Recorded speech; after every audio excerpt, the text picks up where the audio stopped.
জুবিনদা নোহোৱা বতৰাটো আজি 10ম দিন হৈ গ'ল এতিয়ালৈকে তদন্তৰ আওতালৈকে জুবিনদাৰ মোবাইল ফোনটো পোৱা নাই আপোনালোকে কেনেদৰে লৈছে গোটেইখিনি অতিটো দুখ লগা ঘটনা কাৰণ আজি জুবিনদা নোহোৱাৰ পাছতে আমি এটা মনটোৰ ইমানেই বেয়া লাগিছে সাংঘাতিক ধৰণে কাৰণ গোপাল জালান আৰু মই লগ লাগি এখন চিনেমা কৰিছিলোঁ দীনবন্ধু সেইখনত তেওঁ 1.5 মাহ আছিল আমাৰ তাত আমাৰ কেম্পত আবাহন থিয়েটাৰৰ কেম্পত তেওঁৰ গৰিমাও আছিলে ইমান দিন তাত থাকিল মাজতে আৰু বৰবা হোৱা যায় বৰবা গ'লে আৰু ক'ৰবাত কাৰোবাৰ কোনোবা হেৰি কৰিবলৈ গৈ লগ লাগি পেলাই 2টা মানুহ পঠাই দিওঁ তাৰ লগত মানুহজনক যেন কোনো ডিষ্টাৰ্ব নিদিয়ে আৰু লগে লগে লৈ আহিবি তেনেকুৱাকৈ আমি তাক হেৰি দিছিলোঁ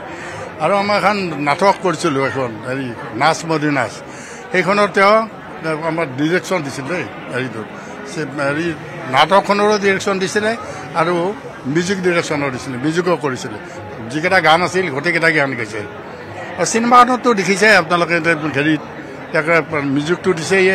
আৰু এটা ভাল এটা এক্টিং কৰিছিলে বঢ়িয়া ৰাষ্ট্ৰ পুৰস্কাৰ পাইছোঁ সেইখন চিনেমাত আমি কিমান গৌৰৱান্বিত গতিকে সেই গৌৰৱটো আজি এই নোহোৱাটোত কিমান মানে অন্তৰত দুখ পাইছোঁ এইটোতো আপোনালোকক কি ভাষাৰে ক'ম খুব দুখ লাগিছে সেইটো কেনেধৰণৰ শাস্তি হোৱাটো বিচাৰিছে বা ন্যায়টো কেনেধৰণে বিচাৰিছে আপোনালোকে আচলতে যদি এইটো কাম যদি আচলতে খুব হেৰি কৰিছে সিহঁতে মাৰ্ডাৰ কৰিছে এইটো সাংঘাতিক ধৰণে এটা শাস্তি পাব লাগে এইটো কৰোঁ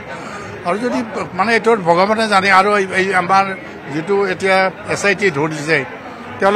তেওঁলোকৰতো পাছত গম পাবই কথাটো যদি সঁচা কৰি সিহঁতে হেৰি কৰিছে এইটো মাৰ্ডাৰ কৰিছে সিহঁতক এটা সাংঘাতিক মানে দৃষ্টান্তমূলক এটা শাস্তি দিব লাগে আমি সেইটো বিচাৰোঁ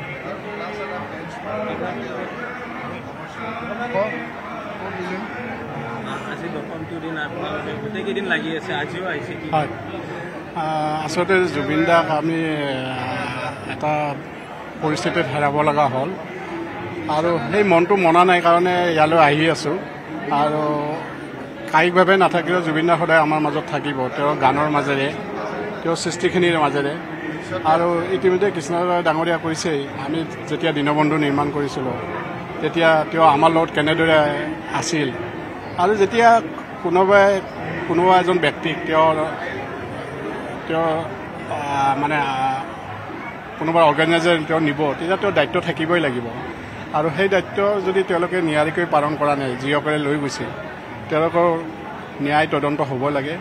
আৰু অসমৰ ৰাইজে ইতিমধ্যে সকলোৱে উঠি পৰি লাগিছে ন্যায় লাগে আমাক আৰু আমিও বিচাৰিছোঁ আবাহন পৰিয়ালৰ ফালৰ পৰা আমি তেওঁ ন্যায়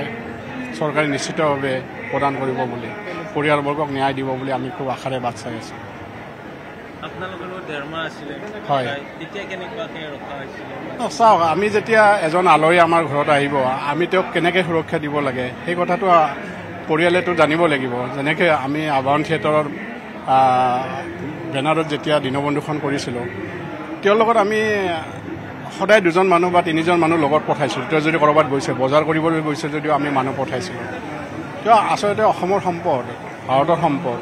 সেই ব্যক্তিজনক আমি যদি কিবা এটা হৈ যায় সেইটো আমি কেনেকৈ বিশ্বাস কৰিম আৰু এই দীনবন্ধুৰ ছবিৰ দ্বাৰাই আমি যেনেদৰে তেওঁক আত্মীয়তাৰে পাইছিলোঁ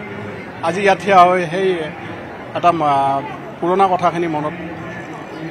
স্মৃতি জীয়াই উঠিছে যথেষ্ট ছিকিউৰিটি দিছিলোঁ আমি আৰু যথেষ্ট ছিকিউৰিটি দিছিলোঁ আমি কাৰণ একো ডিষ্টাৰ্ব পাব লগা কৰা নাই তাক তেনেকৈ হেৰি কৰি পাঠশালাতে ৰাখিছে 1.5 মাহ আছে 1.5 মাহ দীনবন্ধু কৰি এতিয়াৰ পৰা কিমান বছৰ আগত হ'ব সেই